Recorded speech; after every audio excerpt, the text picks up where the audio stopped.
সারা রাত পর্যাপ্ত পরিমাণ ঘুমের পরেও যদি ঘুম থেকে ওঠার পরে আপনি অত্যন্ত বেশি দুর্বলতা ফিল করেন, তাছাড়া সারাদিন যদি আপনি অনেক বেশি দুর্বলতা ফিল করেন, অল্প পরিশ্রমে যদি হাঁপিয়ে ওঠেন, অল্প সময় এক্সারসাইজ করার পরেও যদি আপনি অনেক বেশি দুর্বলতা ফিল করেন, বুক ধড়ফড় করে এবং মাথা ব্যথা হয়, তাছাড়া সারাদিন যদি দেখা যায় আপনার অনেক বেশি ক্লান্তি বোধ হয়, তাহলে বুঝে নিতে হবে আপনি হয়তোবা ক্রনিক ফ্যাটিক সিনড্রোমে আক্রান্ত।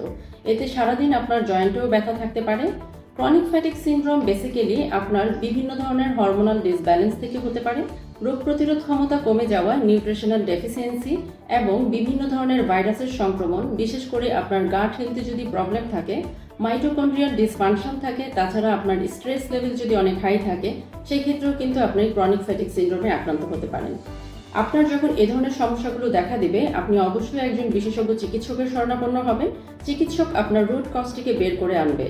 আর অবশ্যই লক্ষ্য রাখতে হবে আপনার খাদ্য তালিকার মধ্যে যেন vitamin B complex, C, D, E এবং বায়োটিন সমৃদ্ধ খাদ্য সমৃদ্ধ করবেন। তাছাড়া ওমেগা 3 ফ্যাটি অ্যাসিড যুক্ত খাদ্যগুলোকে গ্রহণ করবেন। অ্যান্টিঅক্সিডেন্ট সমৃদ্ধ খাদ্যগুলো গ্রহণ করতে হবে। একটি ব্যালেন্স ডায়েট চার্ট মেনটেন করতে হবে সঠিক সুস্থতার জন্য। তাছাড়া অবশ্যই আপনার লাইফস্টাইলটিকে ঠিক করতে হবে। ধূমপান, অ্যালকোহল এবং অতিরিক্ত লেভেলের চা, কফি আমরা গ্রহণ করব না।